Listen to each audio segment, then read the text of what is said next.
Welcome back. We're going to create a new system again today. So, by the way, one of the things that I should mention is AWS and all cloud vendors are constantly changing. They're improving, they're altering. So, there are things that in this video that are not going to be the same in the future. So, just realize as an IT professional, you're going to have to deal with imperfect documentation and try and be able to get things done even without every step-by-step filled out for you. But so we're going to create another system here.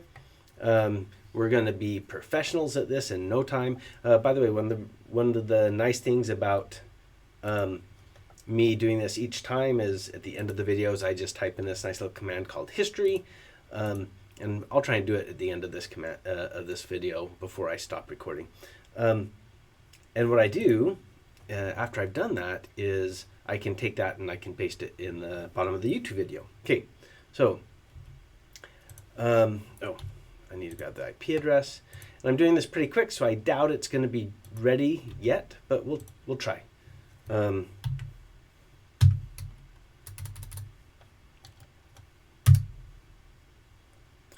it doesn't look like it yet, but that's okay. So I'm going to introduce you to something else first, because where's that? Today we're going to do Vim. Oh, right here. So I want to introduce you to this URL, openvim.com. This is just a nice tutorial where you can practice Vim online, even when you don't have access to a command line or things like that. So Vim is a very powerful text tool that you can use actually to even, there's some automation that you can do in it, but it's very powerful. And that's one of the reasons why the majority of system administrators that I know use Vim or something like unto it. One of the things that I've been asked on occasion, in fact, let me log in. Oh, good, it's ready to log in. One of the things I've been asked on the occasion is, why can't I use Nano? And you can use Nano, but Nano is very simple, basic. It's easy to use, but you can't do a lot of stuff with it. So as a system administrator, as you get further along, if you don't know how to use Vim, it's going to take you a lot longer. It's going to be a lot harder to do things in Nano long term. The first things that you do, sure, you could do those in Nano, but it's not the tool that most system administrators would use. A system administrator would usually use something that's significantly more powerful, like Vim. Now there are other tools out there. Vim is just the one that I prefer to use, and I think the majority of administrators prefer Vim. So, and there's a lot of tools that when you use them, Vim will be part of it. So I would suggest that you play with this and adjust different things. Just try to learn to understand the manual. Okay, so let's come back here. There are some things that I'm going to do today that you won't yet fully understand what's going on. That's okay. We're learning, and that sometimes we have to do something that we don't understand. So that's fine. So first, let's just show that there's nothing here. We're going to make a temp directory, okay? And we're going to cd into temp, and that's cd temp, and that's where we're going to start. Now, this is where I'm going to do something that you're not familiar with yet, wget, which is going to get something from the web, and this is the URL address that I'm grabbing. So this is a file that I have out there for this class. It's the gettysburg address. Okay, so I'm grab that with wget. The cool thing is it now has grabbed that file and it's here stored locally. So if we man wget, it's a non-active network downloader. Okay, so you'll work with wget later in the video series, but just we'll use it off and on to download files, but then we'll dig into it later. Okay, so we have this Gettysburg there. So that's cat Gettysburg address, and anyone from the United States will probably understand this. 7 years ago, this is the Gettysburg address given by Abraham Lincoln. So let's play with this. So we've already learned a few things. So we know how to view the file. We also have done a for loop. So let's do something kind of cool. For a in, and we're going to cat gettysburg for a in cat. Yeah, I'm just going to click this so I don't have to type it. Gettysburg address, and I did a middle click. So I double clicked to highlight this, and I did a middle click and it pastes it. For a in cat Gettysburg address, we're going to do mkdir. So we're going to make a directory for every word that's in here. A, and then done. Okay. So normally you would do this. And by the way, some of these obviously are duplicated words, so the file's going to already exist. So now, if we do an ls, in fact, let's just do an ls. You can see there's a lot of files here. Okay. So I did this so that we can understand what's called globbing. Okay. So if I do an ls and I do s, let's see, let's do c. Well, first, for some reason I have here in my notes that let's do lsc. So we can see here are all the folders that start with C and anything underneath them. Okay. So, which of course we just made the directories is all. Okay. So with that, let's show less, because right now that's quite a bit. So we're going to do an ls for everything that starts with C and let's pick something in here. So let's do D as well. We'll do D. And just in case, I don't see any with D in the middle, but just in case there is. So we'll do D star. Okay. So, so it only ended with D, but if it had something after it, we would have got that as well. Okay. So globbing, you can grab multiple values to return by using wildcards, like the star. Okay. Now, as we look at this, what if we wanted... so we can grab just one character, for example. So we could do and let's do one variable there, e, and let's just do star d. Okay, ls. Sorry. So with this, we should grab both. So we have con, and there's a c and an s. So we grabbed C or S with that question mark. Okay.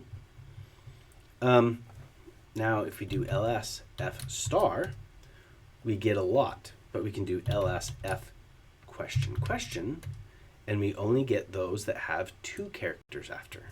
Okay.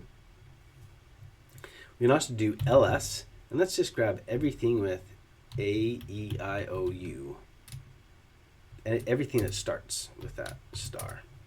So now we have everything that starts with a vowel. Okay. Now we could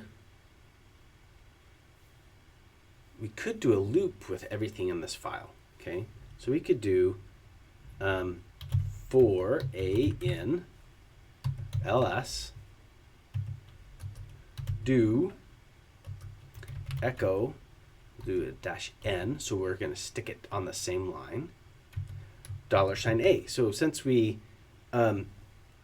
took the Gettysburg address and we used it to create these, do you think we can put it back together? Let's see. Done.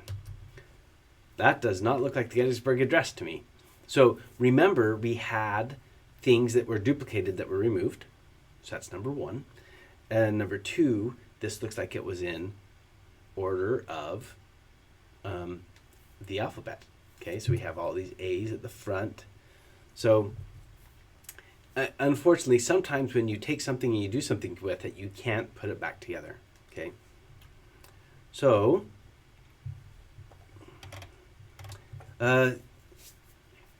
so we created a directory. Last time, well, a couple times back, we did create files. So we can touch and create files. And we can even, so we can touch 1, 2, 3 and see 1, 2, 3 down there at the bottom. So we can also touch 1 space 2 space 3 and see that it creates different files there, okay? So if you have a space between things, you either have to quote it if you want to keep it together, or realize it's going to be treated as different objects, okay? Or different things to work against. So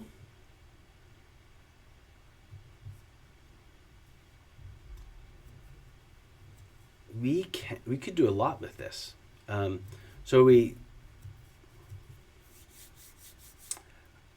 Let's see. Let's do, if we do ls bad star, so we don't have any bads. So if we do a ls bad star, let's do an ls first I space ls space I space star. So if you see, this did I and star because there was a space between it. That's what one of the things I was talking about. So we could also do an ls and we can pipe it to a grep. Grep says grab a specific thing. So let's say, well, if we want to say anything, let's just say any. So grab, list the contents of the directory and grab anything that has any in it. Well, there's an any. We could also do ls with an. We'll probably get more. See, advanced and any, can, cannot. Okay, so there's lots of different ways to limit what you get from ls. You could actually do an ls with globbing, or we can actually pipe it to a grep. So this pipe says take this command and then run this command against the return stuff. Okay. So let's more grep. Sorry, let's man grep. So it prints lines matching a pattern, okay?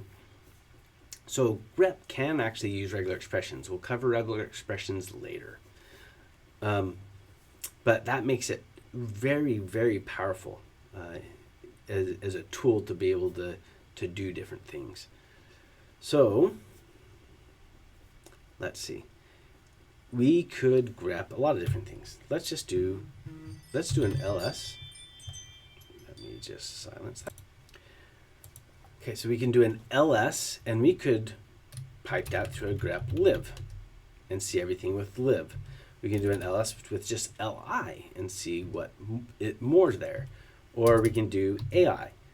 So you can see that grep grabs it not only at the beginning, but at the middle or even at the end. It'll grab it anywhere, okay? So let's clear this. Now, we did an ls bad star, doesn't find anything, okay? So if we do an ls bad star, and let's redirect it into a file, put it in a file, guber, okay? You see that there's the error. ls cannot access bad. But if we more guber, there's nothing in it, okay? So there was an error looking for bad star or a warning. There's nothing there. So it's send it out to standard error. But nothing was returned from standard out. So what we redirected was standard out, okay? So what we can do is we can do an ls bad star, and we can redirect to as well to guber. So now we didn't get the error, and if we more guber, we can see there's the error, okay? So that gives us the ability to catch the errors and the standard out. So if we do ls e star, that works. If we do an ls e star and bad file that doesn't exist, we get that.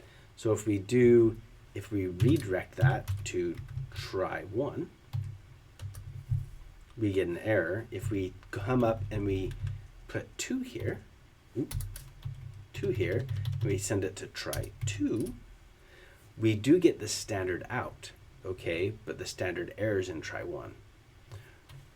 But what we can do is we can come up here, and let's take this one, try 3, and we'll say also send 2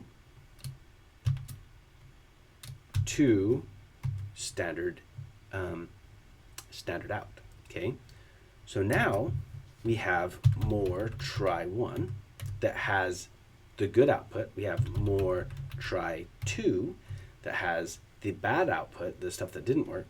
And we have more try 3 that combines both of them and has the error and the standard error and the standard out. Okay. So we started talking about VI. So let's finish talking about it. So let's VI Gettysburg address. So now that you're inside VI, there's a lot of cool stuff that we can do.